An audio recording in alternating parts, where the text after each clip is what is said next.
Assalamualaikum warahmatullahi wabarakatuh. Saya M. Rakib Jamari dari Pekanbaru, Riau, Indonesia.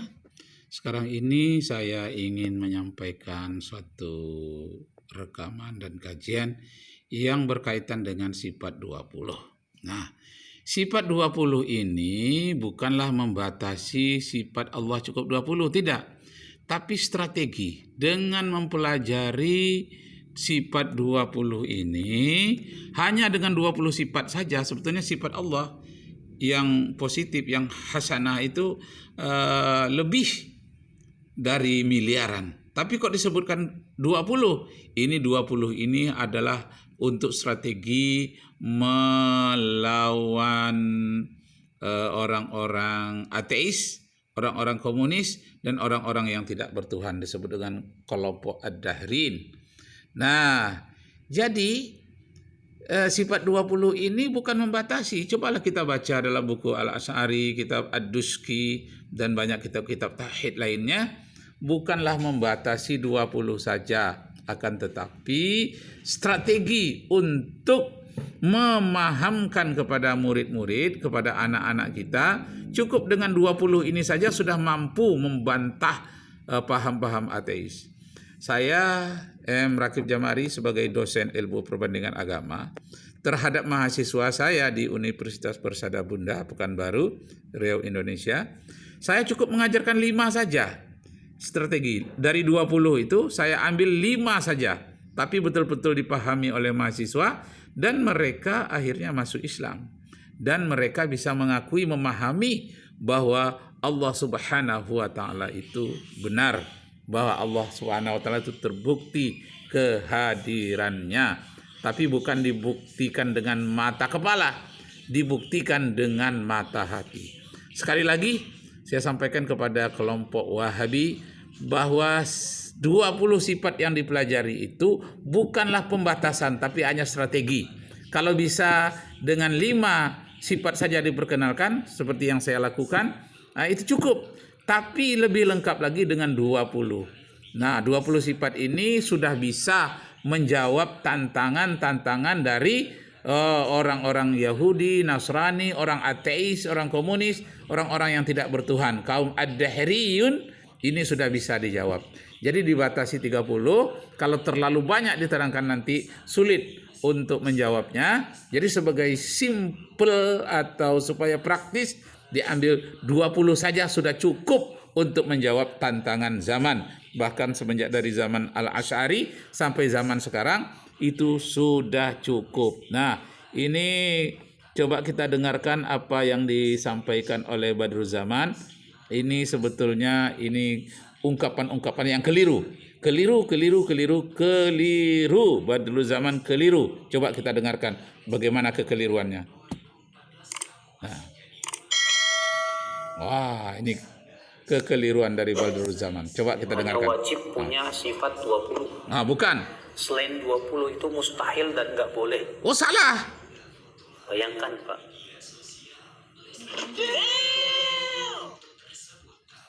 Sekarang saya mau tanya Bapak. Bapak kalau ibadah mencari ridho siapa? Taib sifat ridho itu ada nggak dalam 20 sifat? Nggak ada, Pak.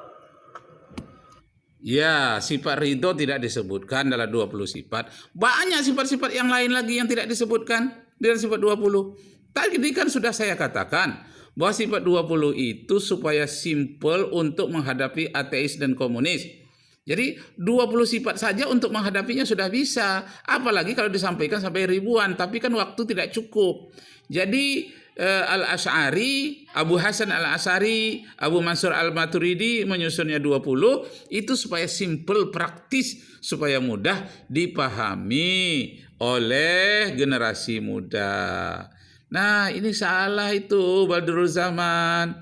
Masya Allah. Sekali lagi, nama saya Muhammad Rakib Jamari, PhD dari Pekanbaru, Riau, Indonesia. Tidak setuju dengan keterangan Anda. Nah, sekarang lagi saya ingin mendengarkan lagi apa ucapan Anda yang kurang berkenan di hati saya. Coba dengarkan. Berarti Bapak ketika beribadah tidak boleh meniatkan mengharapkan ridho Allah, Kenapa? Karena menurut akidah Asy'ariyah sifat ridho itu tidak ada. Masya Allah, salah itu.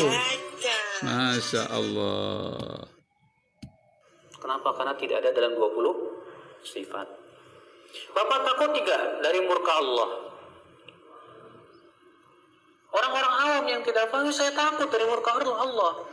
Kita katakan maaf. Akidah Asy'ariyah tidak menetapkan sifat murka bagi Allah. Jadi nggak perlu takut dari murka Allah. Sifat Allah yang sempurna itu ada bermiliar-miliar banyaknya sifat yang sempurna. Tidak sempat disampaikan semuanya. Maka diambil tadi 20 sifat itu hanya untuk menghadapi pola-pola pikir yang salah dari orang ateis dan komunis, kaum ad-dahriyun. Nah, dengan gempuran 20 senjata saja sudah cukup. Kenapa harus menggunakan bermiliar-miliar senjata? 20 saja cukup. Kalau Anda punya senjata sampai 30, 40, sampai 1000, malah bagus, kembangkanlah. Tapi untuk dasarnya ditunjukkan oleh Abu Hasan al-Asy'ari, dengan 20 itu saja senjata Anda sudah cukup. Kembangkan. Masya Allah. Badrul Zaman, coba kita simak lagi. Saya ingin menyimak video Anda ini yang Anda jelas-jelas melakukan kekeliruan yang sangat besar, dan jangan sampai kita bersikap kurang ajar terhadap Allah Subhanahu wa taala. Menyebut kata-kata Allah itu membatasi sifat yang baik itu sudah berdosa, mengucapkan saja apalagi meyakini. Jadi jangan kurang ajar terhadap Allah, tetapi bersikaplah yang wajar kepada Allah. Sama ada juga debat antara Muslim dan Nasrani saya dengar. Apa katanya? Allah itu berkuasa menjadi apa saja, menjadi kodok pun bisa, menjadi tahi pun bisa katanya. Masa Allah, masa pemuka agama mengatakan seperti itu? Memang Allah berkuasa ingin menciptakan apa saja bisa. Akan tetapi ucapan itu adalah ucapan kurang ajar terhadap Allah Subhanahu wa taala. Ucapan yang tidak senonoh terhadap Allah.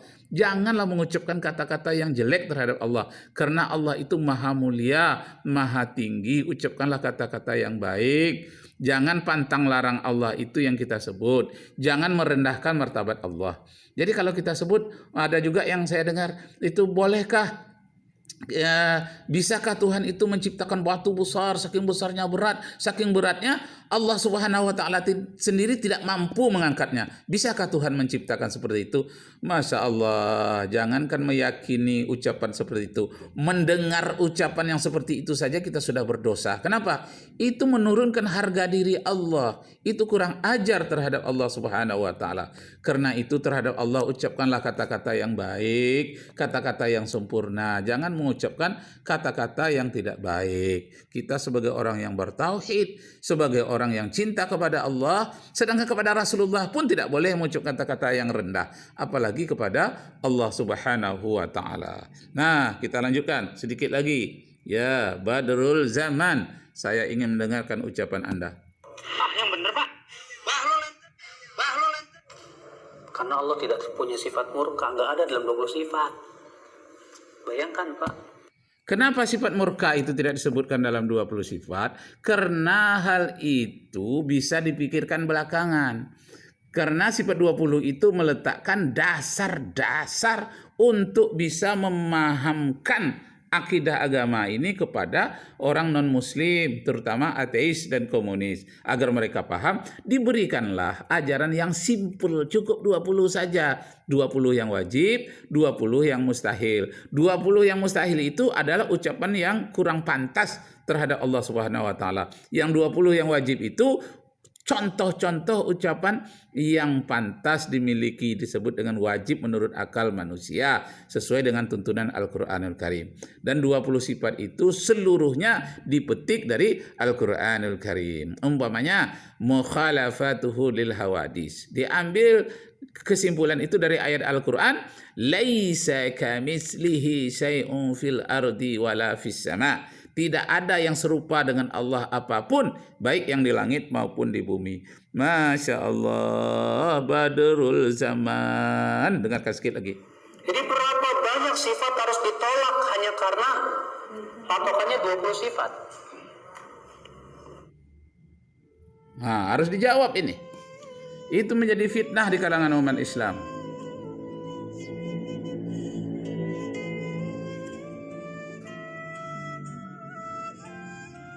Nah, kenapa ini harus dijawab Pak Ibn Rahmat supaya akidah kita jangan tersesat dan kita jangan bersikap kurang sopan terhadap Allah Subhanahu wa taala. Nah, coba kita dengar ini jawaban dari seorang ustaz. Kenapa 20? Di sini dikatakan Inna lillahi tis'atan wa tis'ina isman. Allah Ta'ala itu mempunyai 99 nama. Itu bukan berarti la yanfi ghairuha, tidak menafikan yang lain. Wa innama arada wallahu alam anna man ahsa min asma'illahi azza wa jalla tis'atan wa tis'ina isman dakhalal jannah. Hadis itu hanya menegaskan barang siapa menghafalkan, kan begitu kan? 99 nama Allah, ada jaminan dakhalal jannah, masuk surga. Bukan berarti yang lain tidak boleh. Sawa'un ahsaha mimma naqalna fil hadisil awal, sama halnya dengan hitungan yang saya kutip dari hadis yang pertama, aw mimma dzakarna fil hadisis tsani, atau apa yang saya kutip dari hadis yang nomor 2. Begini, ada keterangan bahwasanya nama Allah 99. Ada juga keterangan hadis betapa banyak nama-nama Allah yang dititipkan kepada hamba Allah, kepada makhluk-makhluk Allah, sehingga nanti disebut dengan Ismul A'zam itu. Jadi, au min sairi madalla 'alil kitab wa sunnah wal ijma', atau nama yang ditunjukkan oleh Alkitab. Misalnya kita mengatakan al-wujud, kitab Allah itu wujud. Di dalam Asmaul Husna kan enggak ada kan? Wujud enggak ada kan? War-Rahmanur Rahim, Al-Malikul Qudusus Salam, dan enggak ada kalimat wujud. Itu dikutip dari mana kesimpulan daripada Quran? Awil kitab, awil sunnah, awil ijma'. Jadi inti begini, bahwa nama Allah itu tidak terbatas 99, tidak terbatas 22, itu inti.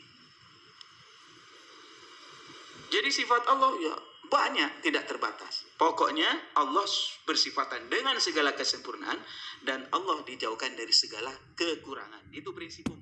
Nah, demikianlah Bapak Ibu saudara-saudara sekalian, sifat Allah tidak terbatas pada 20 sifat. Itu hanya strategi oleh Al-Asy'ari untuk menghadapi orang-orang yang anti Tuhan, komunis, ateis, agnostis.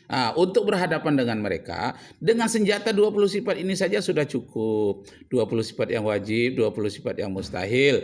Ini saja sudah cukup. Tapi kalau mau mengembangkan, silakan kembangkan ya Badrul Zaman serta ustadz-ustadz lainnya. Nah, demikianlah analisis singkat dari saya, M. Rakib Jamari dari Pekanbaru Riau, Indonesia.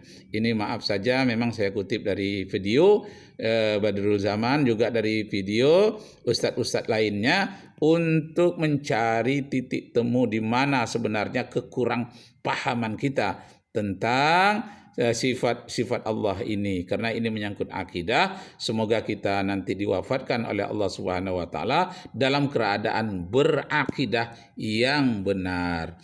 Dari Pekanbaru Riau, Indonesia, saya mengucapkan terima kasih, wabillahi taufik wal hidayah. Wassalamualaikum warahmatullahi wabarakatuh.